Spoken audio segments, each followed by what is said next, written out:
En el problema número 10 tenemos que MN está midiendo 14, AC está midiendo 10 y luego OD está midiendo 15. Calcular PT sabiendo que P es punto medio de MN. Como MN está midiendo 14 y P es punto medio, entonces esto mide 7 y esto también estaría midiendo 7. Luego, tenemos aquí, en esta semicircunferencia, su radio estaría midiendo 15. Entonces, esto también sería 15. Y con eso nos damos cuenta que el radio de la circunferencia mayor estaría midiendo 25. Ajá. Bueno, lo que vamos a hacer ahora es trazar OM. OM es el radio de la semicircunferencia mayor. Y ya hemos dicho que este radio estaría midiendo 25. Colocamos 25. Luego, si yo trazo OT, esto es radio de la semicircunferencia pequeña. Y esto está midiendo 15. Reemplazando. Ahí está. Pero, ojo, T es punto de tangencia, aunque no te lo diga el problema. Ahí se le ha pasado. Debe decir que es punto de tangencia. Eso significa que aquí se estaría formando un ángulo recto. Bueno.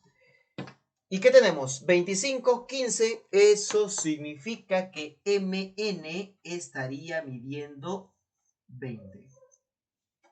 Triángulo notable. Luego, como P es punto medio de la cuerda MN, recordemos, mira. Yo tengo OM. Si yo trazara ON, ¿qué se estaría formando? Un triángulo isósceles, ¿cierto? Y como P es punto medio, si tú trazas OP, eso debe ser una altura. Por lo tanto, eso significa que aquí, esto también estaría midiendo 90 grados. Y también se forma un triángulo rectángulo conocido.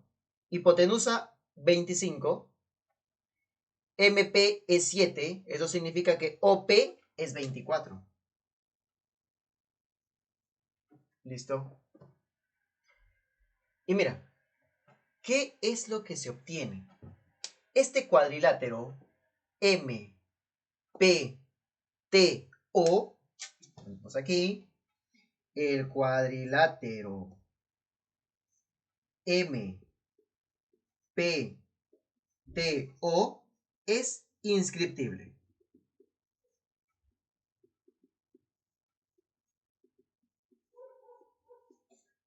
¿Por qué es inscriptible? Hay rebote. 90 grados. Si es un cuadrilátero inscriptible, y mira lo que conocemos. 7, 25, 15, 3 lados de este cuadrilátero, las diagonales, y nos están pidiendo este lado que falta. Entonces, ¿qué teorema relaciona lados y diagonales? El teorema de Ptolomeo.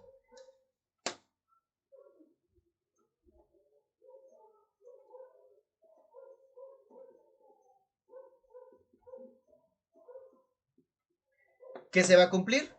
Producto de diagonales, 20 por 24 es igual a la suma de los productos de los lados opuestos. 7 por 15 más 25 por PT. Resolviendo esto, la respuesta final es 15. En este problema 11, a la vista creo que ya reconocemos qué teorema vamos a aplicar aquí, ¿cierto? El teorema de Marlen. Tenemos un rectángulo, un punto interior que a la vez es el centro de esta circunferencia, pero solamente conocemos dos distancias, hacia el vértice A y hacia el vértice B. Nos falta la distancia hacia el vértice C y hacia el vértice D. Bueno, empezamos trazando la distancia al vértice D.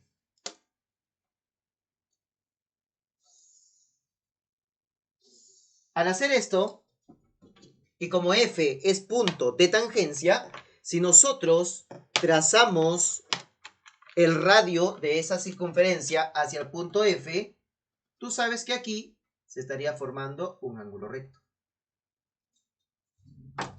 Si ahí se está formando un ángulo recto, colocamos la letra R. Trazamos esta distancia.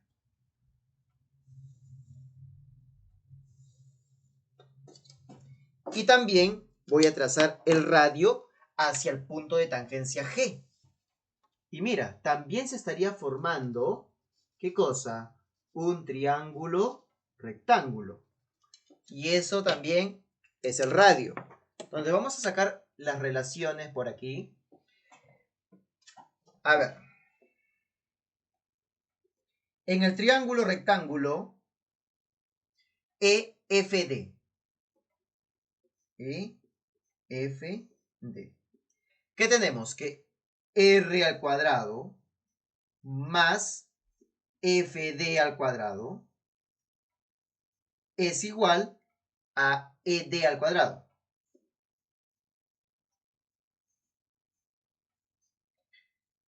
ED es una de las distancias que necesitamos para Marlene. Otro.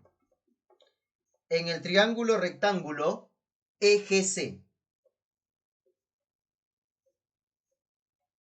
¿Qué vamos a tener aquí? Igualito. R al cuadrado más GC al cuadrado. Bueno, sí, GC al cuadrado es igual a EC al cuadrado. Y EC al cuadrado también lo necesito para Marlene. ¿Cómo sería el teorema de Marlene aquí en nuestro problema? Decimos por aquí. Teorema de Marlene. Recuerda, es la suma de los cuadrados de las distancias del punto interior hacia dos vértices opuestos. Entonces aquí vamos a tener lo siguiente.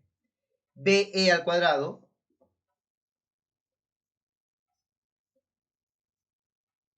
más ED al cuadrado es igual a AE al cuadrado más EC al cuadrado.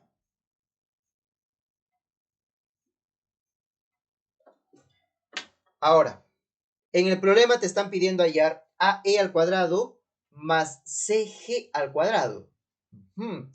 Bueno, entonces, ¿qué necesitamos? Para eso, como queremos AE, ojo, tenemos AE al cuadrado aquí, pero tenemos CG al cuadrado por acá. Lo que vamos a hacer es lo siguiente. Vamos a trabajar estas dos relaciones que hemos obtenido. ¿Qué le vamos a hacer? No las vamos a sumar, porque R hay que desaparecerlo. Para eso, vamos a restar. Al restar, me estaría quedando de la siguiente manera. R al cuadrado con R al cuadrado se va. Me quedaría FD al cuadrado menos GC al cuadrado. Este es igual a ED al cuadrado menos S al cuadrado.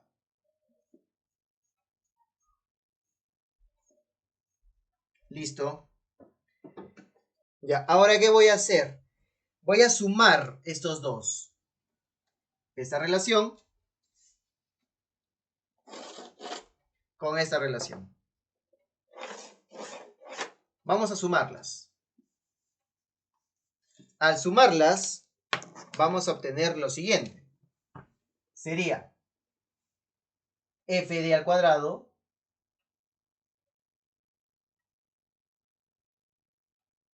más BE al cuadrado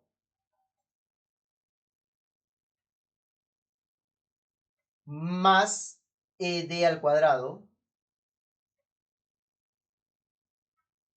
menos GC al cuadrado. Esto es igual a E al cuadrado más S al cuadrado más ED al cuadrado menos S al cuadrado. ¿Qué va a suceder aquí? Bueno, vamos a eliminar. S al cuadrado, S al cuadrado.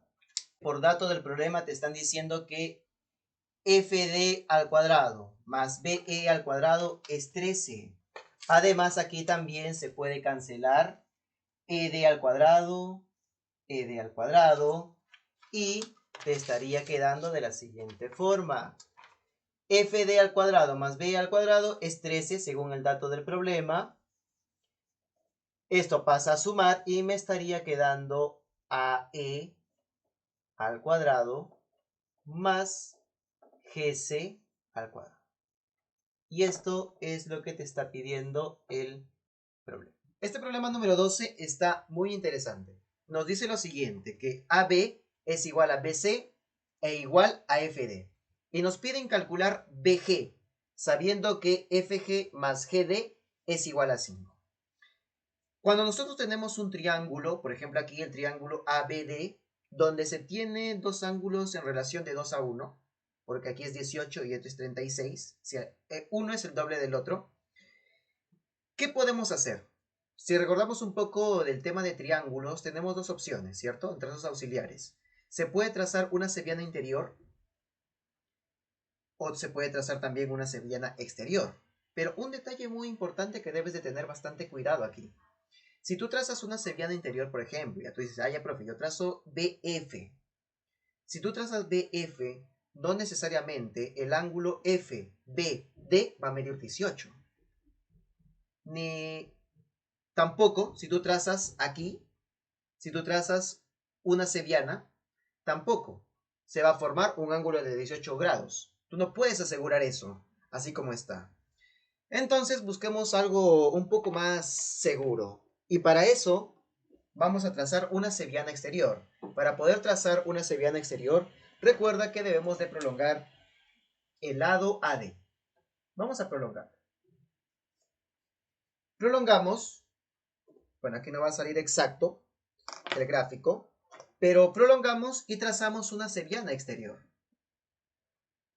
Pero acá sí lo puedes hacer a tu conveniencia, de tal manera que este ángulo esté midiendo 18 y este ángulo también esté midiendo 18.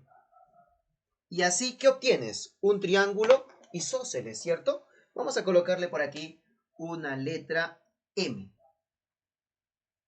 El triángulo MAB sería un triángulo isósceles, donde MA también estaría midiendo 3 bolitas. Pero además, vamos a colocar por aquí, el triángulo MBD también sería un triángulo isósceles. MBD isósceles. Entonces, ¿qué vamos a tener aquí? Que MB y BD van a ser iguales. MB y BD son iguales. Bueno, ahora, como MB y además BD son iguales, voy a hacer el siguiente trazo. BF. Y mira lo que va a ocurrir. Ojo aquí, mira lo que va a ocurrir. Si yo trazo BF, mira, FD, 3 bolitas, 18 y BD. Aquí, 3 bolitas, 18 y MB. No olvides que MB y BD son iguales. Entonces, ¿qué podemos deducir ahí? Que el triángulo MAB es congruente con el triángulo BFD. Por lo tanto, que este ángulo estaría midiendo 18 grados. Profe, ¿por qué estaría midiendo 18 grados? Porque estos dos triángulos son congruentes. Deben tener los mismos elementos. Es decir, que aquí también estaría midiendo 3 bolitas. Además, tenemos otro dato, que la medida del arco S es 24. esto estaría midiendo 12. Ángulo inscrito en la circunferencia. Ajá. Luego, por ángulo exterior, en el triángulo ABD, 36 más 18, 54. Entonces, aquí ya tengo 12. ¿Cuánto debe de medir esto? 42. Ah, ya, profe. Ya había algo interesante ahí. Tracemos CF. ¿Qué va a ocurrir? Aquí hay algo clásico de triángulos. Mira, si tú trazas CF, ¿qué se forma? Un triángulo equilátero. ¿Por qué? Porque el triángulo FBC sería un triángulo isósceles, donde este ángulo estaría midiendo 60. Por lo tanto, completando los ángulos también van a medir 60 grados y se convertiría en un triángulo equilátero. Colocamos por aquí el triángulo CBF equilátero.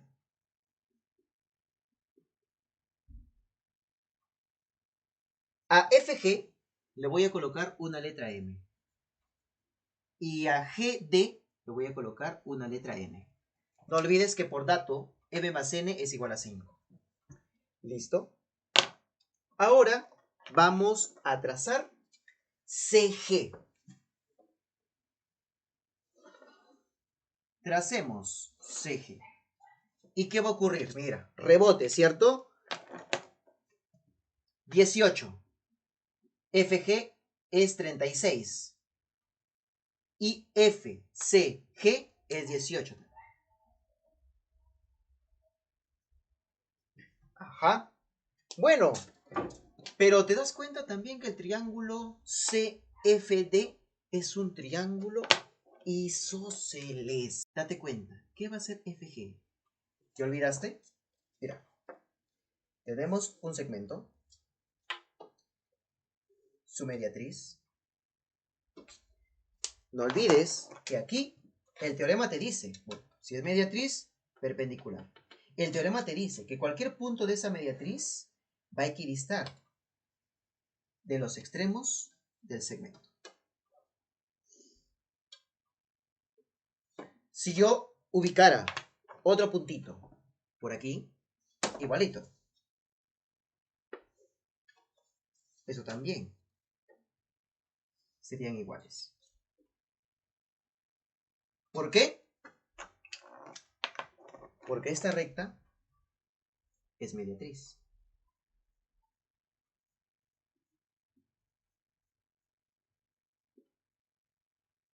Y mira, 18, 18. Y eso también ocurre aquí. Mira, si esto es, por ejemplo, phi, acá también va a ser phi. Para el triángulo más grande, si su ángulo mide omega más phi, aquí también debe de medir omega más phi. Es decir, que estos dos son iguales. Por lo tanto, nos damos cuenta en nuestra figura que CG también debe de medir N. Entre tantas líneas, ¿cómo vamos a resolver este problema? Para eso hay que fijarnos en lo siguiente. Mira el triángulo, a ver, vamos a marcarlo bien. El triángulo BCF. ¿Qué tenemos? Un triángulo equilátero, ¿cierto? Y aquí, mira, este punto G,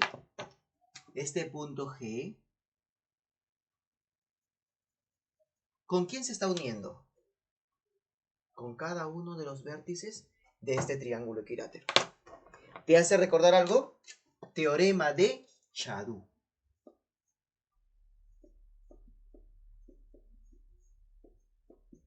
¿Qué nos dice el señor Chadú? Que simplemente BG va a ser igual a la suma de FG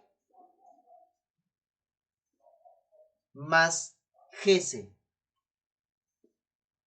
Pero FG es M. CG es n. Y por dato, m más n es igual a 5. Por lo tanto, esto es igual a 5. Nada más.